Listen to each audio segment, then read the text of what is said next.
Hello everyone! Welcome back to another Fallout 76 video. It's news time and I have another 10 points to share with you regarding the state of the game. While mass duplication is still going on, Bethesda's Vice President Pete Hines has spoken about the upcoming Wastelanders DLC and other Fallout 76 matters. Let me show you everything.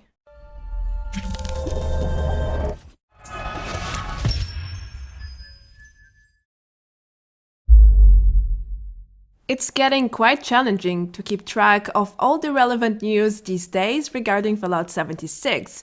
Just over the past 3 days, over 10 matters came to my attention, so I made another compilation to help you guys and girls stay up to date. First of all, Kinda Funny has recently interviewed Pete Hines, the vice president of Bethesda, who spoke about their most popular and upcoming titles. The interview is quite casual and it's over 1 hour. About 1/4 of it's about Fallout 76, so if you would like to check it out or leave a like, then go ahead, I'm leaving the link here and below the video as well. Moving on, Bethesda has revealed more details about the Wastelanders gameplay, and more mass duplication has been made public. Meanwhile, Bethesda has been confirmed for E3 2020, and the client and Atomic Shop are having some loading issues lately. I've also noticed daily challenges are auto-completing once again. Nasty bug. Goodbye free atoms, I guess. Well, I'm sure you are ready for the details, so here we go. In this recent interview that I have just mentioned in the intro, Pete Hines mentioned Bethesda has been learning with their mistakes, they are still improving and trying to deliver what people want and like the most. He also defended Fallout 76 multiplayer model. They did a change of direction and things didn't go so well. However, in his view, it doesn't mean they shouldn't do it again in the future. It just means they have to address the issues to prevent them from happening again. I totally agree with this. You learn with past mistakes, it's part of experience and life itself, but they are using the same engine, which makes things kinda hard to believe. They are limited and kinda bounded to these mistakes in a way, but that's a topic for another video. In the end, the Wastelanders DLC is like a redemption, proof of Bethesda's attempt to improve and evolve the game. It was definitely a reminder that anytime you try and do something pretty different, like we knew that there was risk with that, right? Sure, like yeah. we weren't just doing the safe and narrow, like let's just churn out single player Fallout Elder Scrolls games every year or every other year or do these things, right? We tried something that was a pretty big change of direction for that studio, and just because it didn't go well doesn't mean you shouldn't do that. It just means you need to learn the lessons from when you did it, what didn't work well, so that the next time you try something really different, hopefully you avoid some of those problems and issues. Now, this video has a lot of dislikes and I can totally understand why. After all, there are always two sides of the coin, and even though he is being humble at times, he is also pointing out reasons or excuses, as you prefer to see it, to explain past decisions and issues with Fallout 76. As you all know, the launch was a disaster, and in the past year we had dozens of scandals, one after the other. Even now we are facing lots of problems, mostly due to cheating and hacking. Hines even mentioned that the release of Fallout 76 didn't get delayed, just like it happened with Doom Eternal, because at the time they did not perceive major issues as such. It was not, we didn't see the same things that on Doom Eternal. It was much more clear. Okay. As it was on Fallout 76, where it wasn't quite as obvious, like this thing needs more time. Now you could argue whatever you want, what you should have and so forth. Like, I'm not here to argue. I mean, yes, going back, yes. Hindsight's 2020. Yes, I wish we had known and would have. But every game is different. It is true that every game is different, but this is again really hard to believe since the game had and still has so many issues going on. But hey, maybe they really had the wrong people leading the project and things went south since the very start.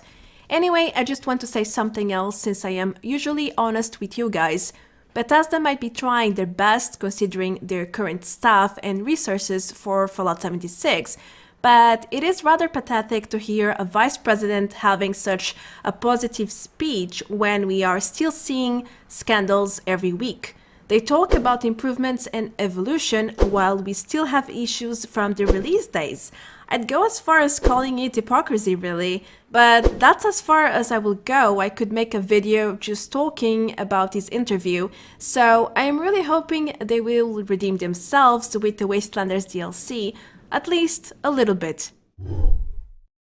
Well, most of us suspected that the Wastelanders was an attempt to deliver what the community wants or wanted from the very start. Some people even argued that the Wastelanders, or NPCs more specifically, should have been part of the game since the release. Now, Bethesda has confirmed that the third DLC is a huge effort to deliver what the community wants, which goes way beyond NPCs and dialogue options. Wastelanders is a big effort to try and address any number of the things that, loud and clear, folks definitely want. Where's my NPCs? Where's my dialogue and my choices? And companions. The Wastelanders DLC is going to bring a more dynamic world full of life, with new locations to explore, new features to experience such as the faction system, and even companions to recruit and romance. Overall, the new and reworked content revolves around what people really want to see, in contrast with not so popular features like PvP, which, by the way, I don't think will get any major updates with the upcoming content. I suggest you to do not get your expectations high for PvP. Anyway, as Heinz said, this will be an attempt to adjust content to the community's preference, and that's really a great thing. It means they are listening to feedback at least. Something very interesting that Heinz confirmed during the interview is the fact that Wastelanders is a lot about rediscovery. You won't just be able to find new places, such as brand new settlements and camps. You can also visit a lot of pre-discovered places that have drastically changed. Some have been rebuilt or renovated, others were empty plots, and now there is something there. Everything is new and different. Not just the story, by the way. I'm not used to there being a thing right here when I go down this road and all of a sudden this house that used to just be an abandoned house has now been taken over and there's settlers in there and I can go talk to them. Yeah.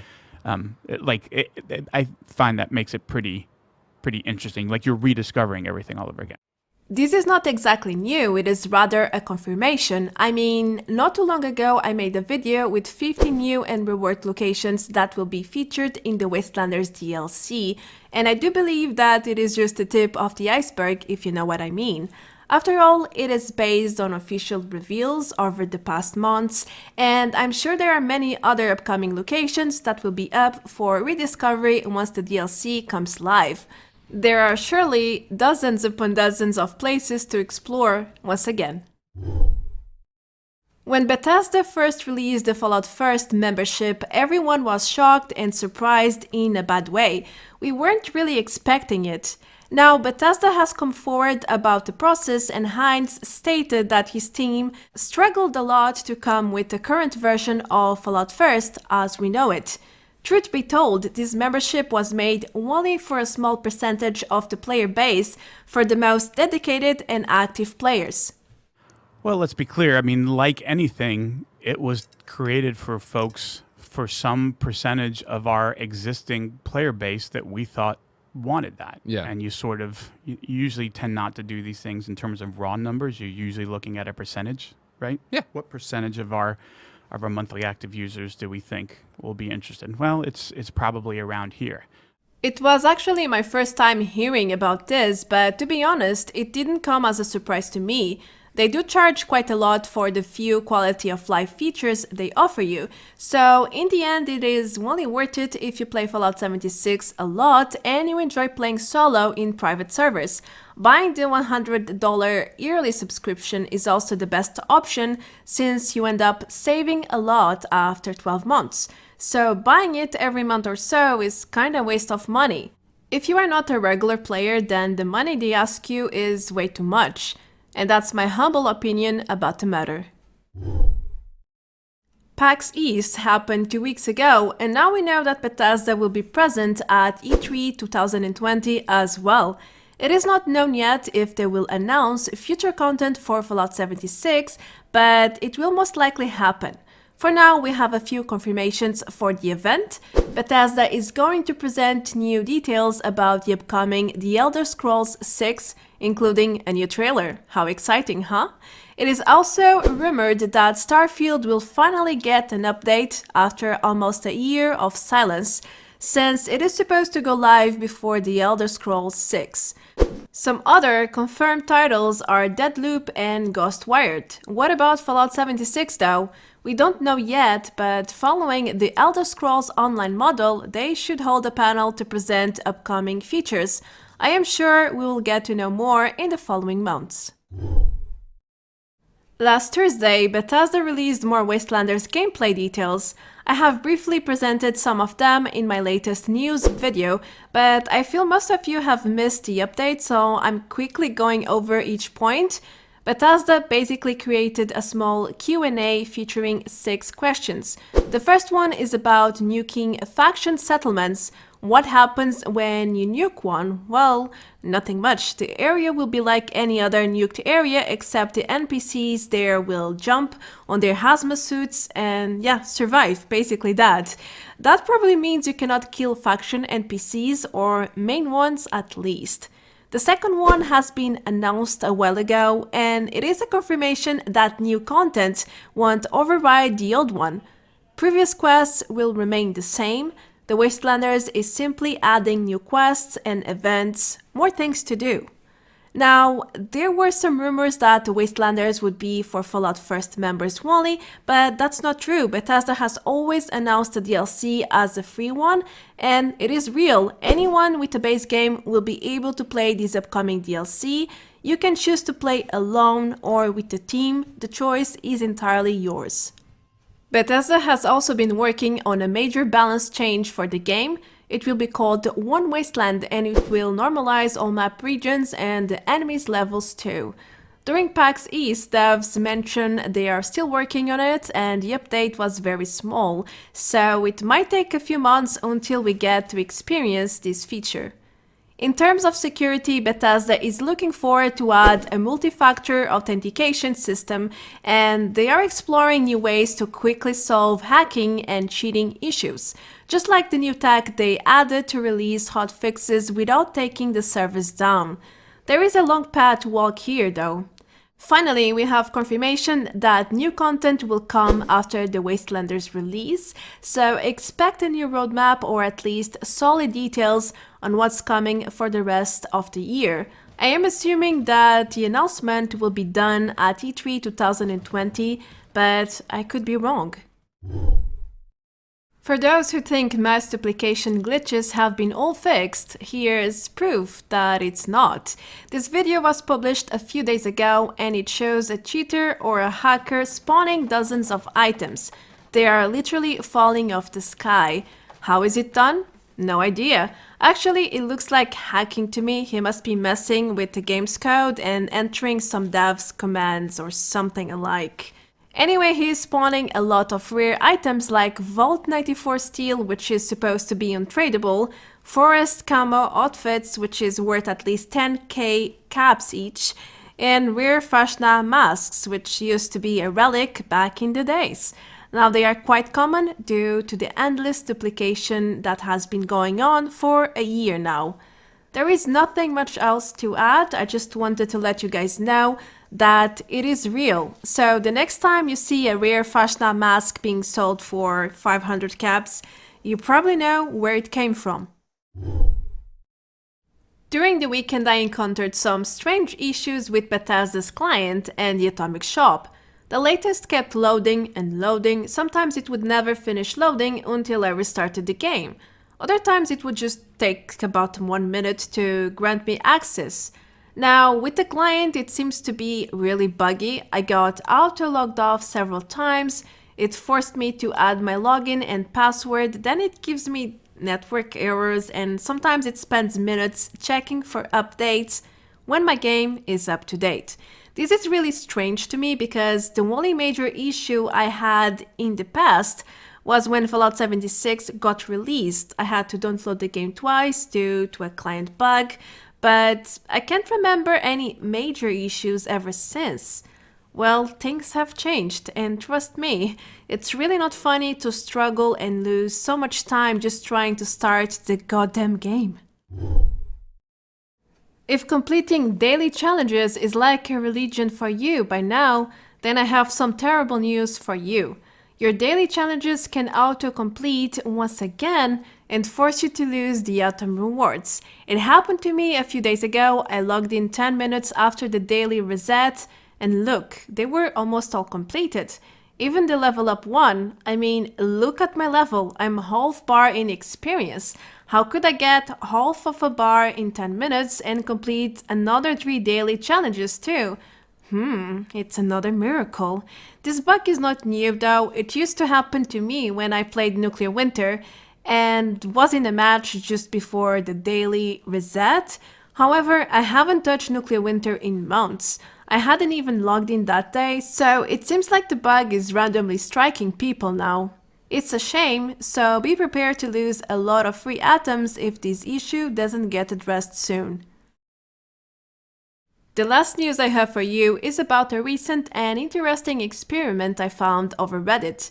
Someone crafted excavator power armor pieces using different amounts of intelligence and came to the conclusion that the intelligence attribute doesn't really affect the durability bar when you craft gear pieces. Look at the comparison side by side. The bars look identical, right? That is quite curious to say the least, because I was sure it did affect durability. I actually remember talking to a data miner who confirmed me this information. So, I don't know, they also said luck doesn't seem to affect it. So, what does? No one seems to know. The comment section seems to be really confused about the entire thing. I'm leaving the link to this post in the description box below in case you wish to learn more about this matter and experiment. That's all the news I have gathered in the past few days. I must say that I have mixed feelings about the interview with Pete Hines, but on the other hand, they are releasing a lot of new content for a problematic game that shows a lot of dedication and determination as well. Anyway, I'm currently working on 2 other projects that you will most likely enjoy. One about features that players want to see in the future, and another one about the most anticipated features coming with the Wastelanders DLC. In fact, I have just started a new poll to get more feedback for the first project, so go ahead and vote. It only takes 1 click. I will finish the video here. I am Marta Branco. Thank you so much for watching and for all your support. You know what to do if you just got here. Click on the subscribe button below to help me grow, and consider becoming a member or a patron for my channel if you'd like to support my content even further. That's everything for now. I will see you very soon in the next video. Until then, take care. Adeus. Bye bye.